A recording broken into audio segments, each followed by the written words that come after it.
I'm with an angel, obtuse, caboose, she acute from every angle. Do the math on that, you can't pass on that, you can't LeBron on that, unless you take her to the racks, let her shop. I was looking on your like on your Facebook, and you said you had a new project that actually is out on all platforms now.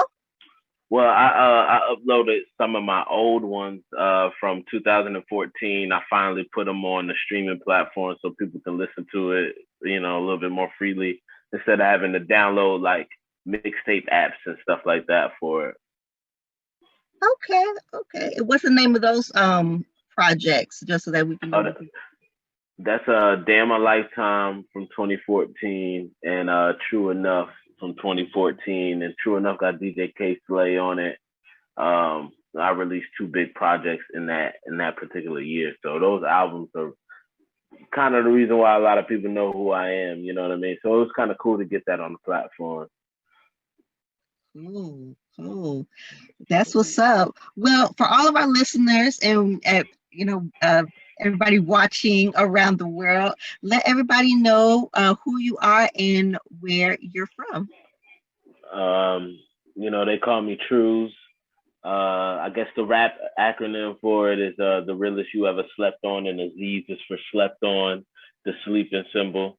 Born in Newark, New Jersey, but I was raised in Augusta, Georgia. So my roots is like my foundation is here as far as, my name is concerned. And I've been doing music forever. I've been doing music since I was 13 years old, writing and packaging up my own music. So yeah.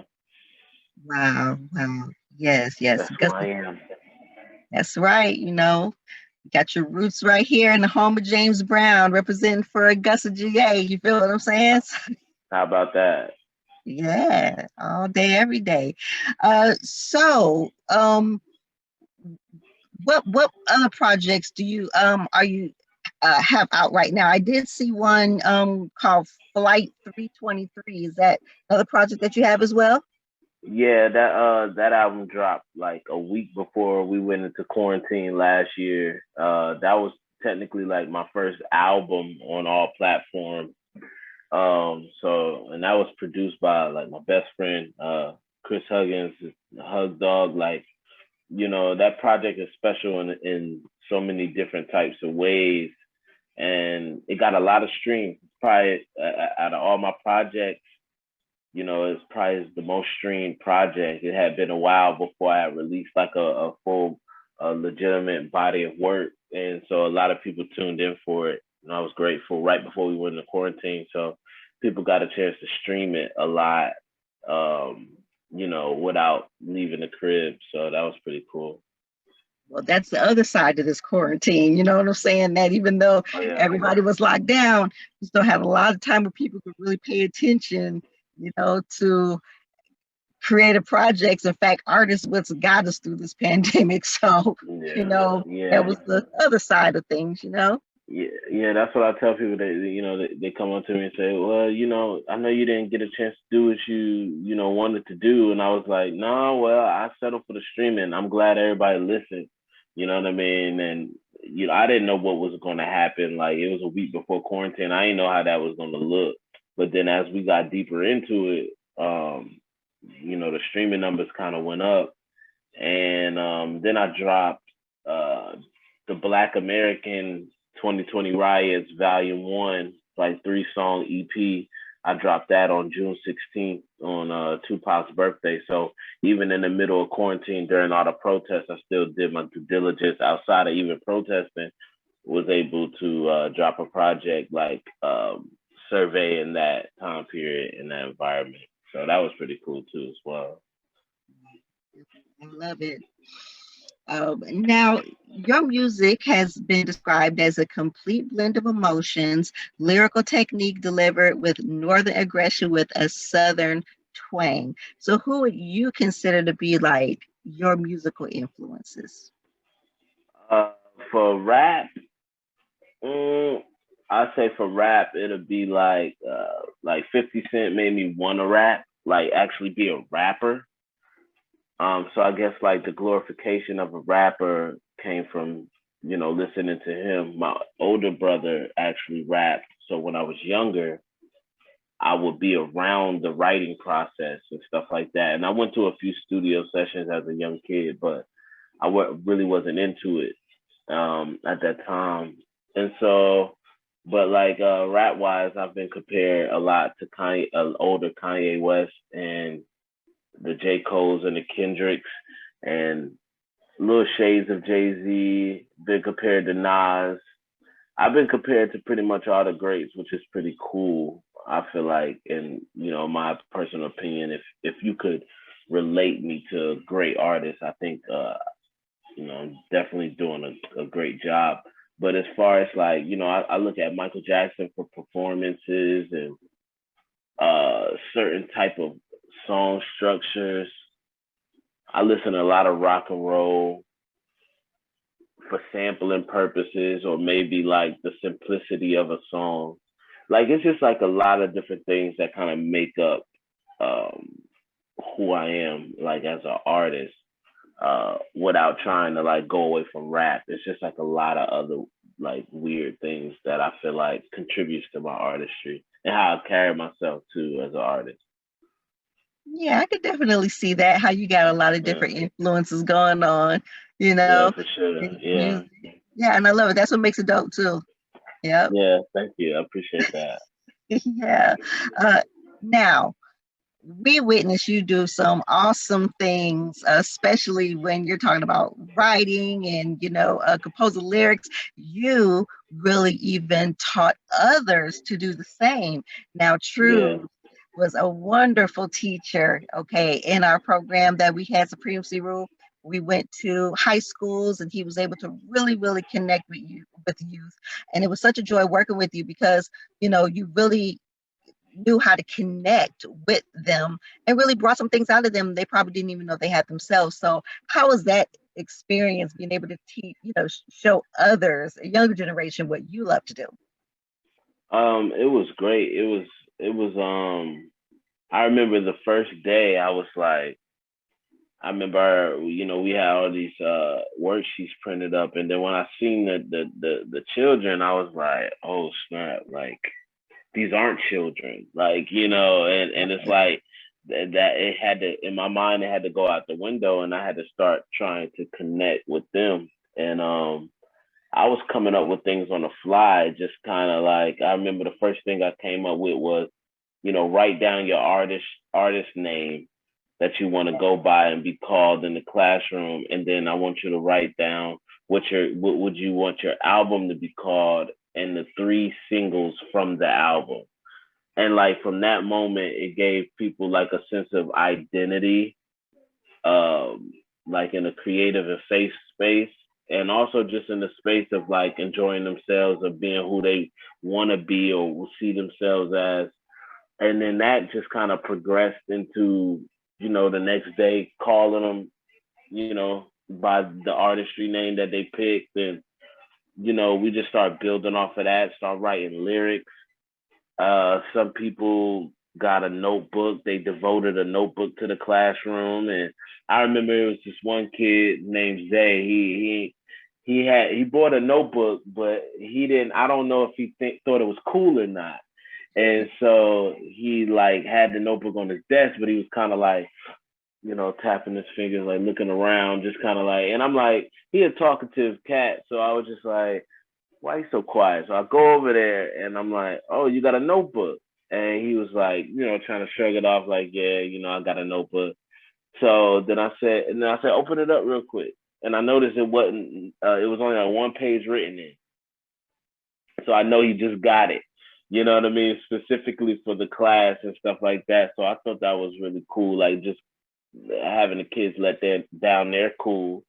And after we were done with the class, to get the test results of them back was really like the best part, because it was like, oh snap, they filled their time up with something good and inspirational, to the point where it probably distracted them from a lot of things. Because if you remember, we talked to them about like what was going on at home, and some of them was like, we were eating they were eating ramen noodle pack without the water, and I was just like, what the, I done came from some hard times, but I wouldn't even eat the ramen noodles without the water, like, and it's just like, they were just breaking down how they were living, but then they'd come to class and be completely fine with being there, you know what I mean? So it was great. It was awesome. And I really want to do that again in my life, like consistently. It was really great. And you should, because Yeah. you're really, really great at it. And, definitely, we want to continue that relationship with you as well, because you're just really so dope at being a teacher. Uh, so basically, hey, it's April of this year, Yeah. and we still got a little bit of time left. But what are your goals in 2020 and the rest of 2021?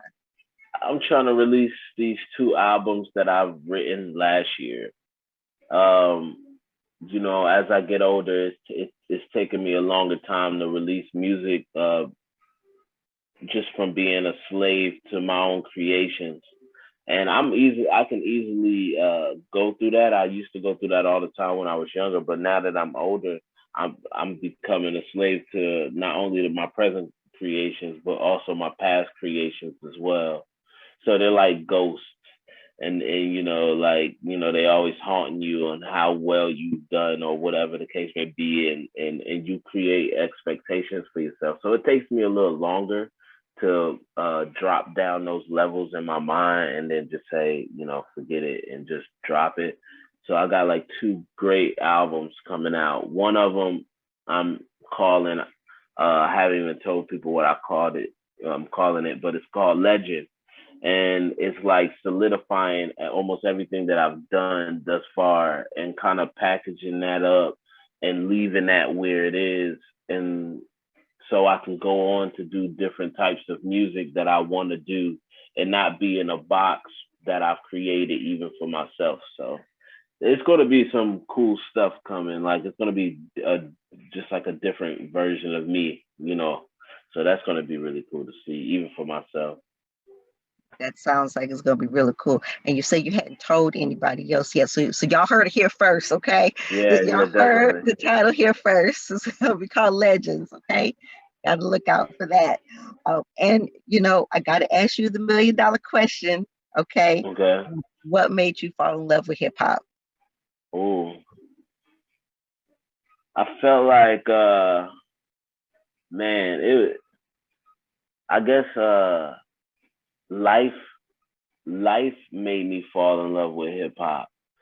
And what I mean by that is, being from Jersey and having my family down here in the South, I would ride Greyhound buses. I'll come down here in the car, and the music that you listen to is very pivotal at that time, because if you're driving about 15, 16 hours, what you listen to definitely starts to, fill you up and build you up. And then riding on a Greyhound and being young, under 10 years old, just riding with my brother, but we can't sit together or whatever. And, you got the tape cassette in my head, all the mixtapes that he made. And I get to hear things like, Happy Feelings from Beverly and Maze. And it's just like Al Green and stuff like that. And things like that just stick with you over time. And, even on this next album, I'm sampling a lot of things that I love, like Minnie Riperton and Al Green himself. And, a lot of other things I've sampled, like the OJs and Lenny Williams on my other album that's going to be coming out. So it's like music, it started to be a soundtrack to my life. And when I got into music, of course, I was now a part of the production team rather than the listener. So for a smooth 13 years out of my life, I was able to be a listener, a devoted listener at some point. And then I turned into production. But from that point, I say like somebody like a Lauryn Hill made me fall in love with hip hop, where it's like I heard rapping and singing, and she from Jersey. Me and my mom used to sing and rap her stuff together on Saturday mornings and stuff like that. And it was just like a great vibe. And so like I fell in love with that. Missy Elliott, you know, Up Jumps the Boogie and stuff like that. Like even DMX, like when I first started paying attention to hip hop, it had to be like legitimately paying attention to hip hop. It had to be around '97. So at that time, Tupac, Biggie had just died. Tupac releases Hail Mary. I remember all of this. Up Jumps the Boogie is out. Aaliyah's out. Hot Boys is out. Um, yeah, and DMX just dropped the two platinum albums in the same year. All of this is going on, and I'm being overloaded. But like, and then as I got older, when I started to do it, I started to study music, and then it became lifestyle.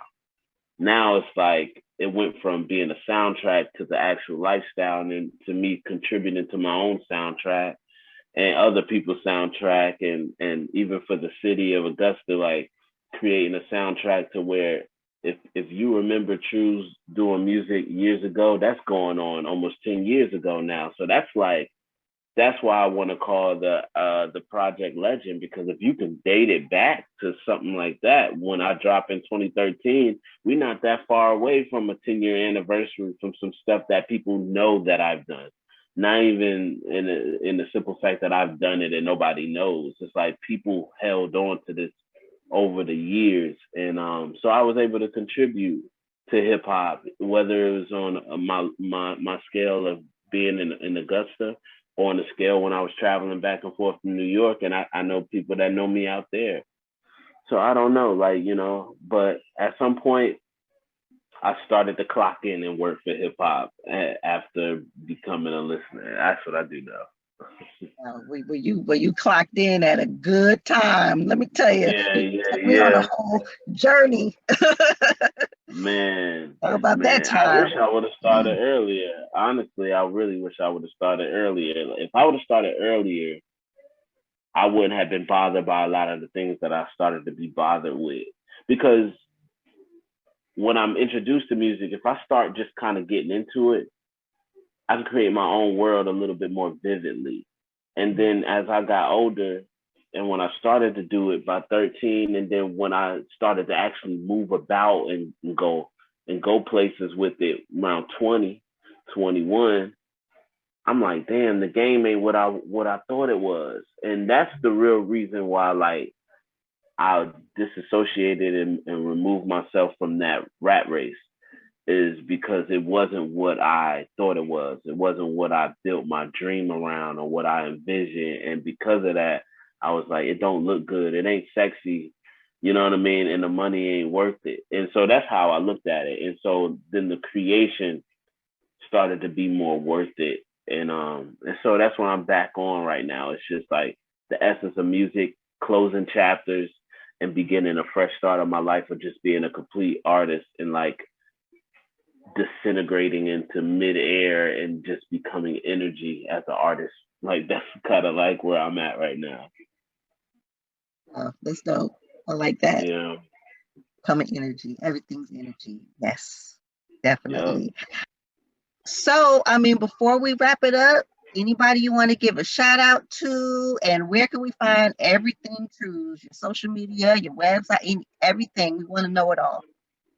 I want to give a shout out to the two producers that I'm working with heavy, my boy, my brother, Hug Dog, and Snoop. That's the next couple of albums. And give a shout out to even my boy Jarrell, even though it's so hard to get him, you know, whatever. But like, he's a photographer. He does real good. We got the Nickel Mag going on, and Nicole Stevens is his photography name and his brand. And shout out to him for kind of bringing my image to a point where I needed it to be. So really huge shout out to him. Shout out to myself too. And you can find everything at Truez Nation. You know, all the social media is Truez Nation, Truez Nation. And then you can search in on all platforms, Truez, Truez, and you can get all the projects, the ones from 2014 to 2020. So yeah. Nice. Well, y'all heard it here first.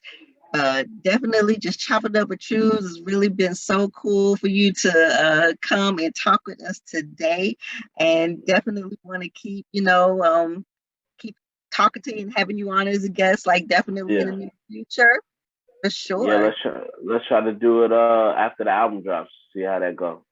Yeah, yeah. Yeah, that would be cool.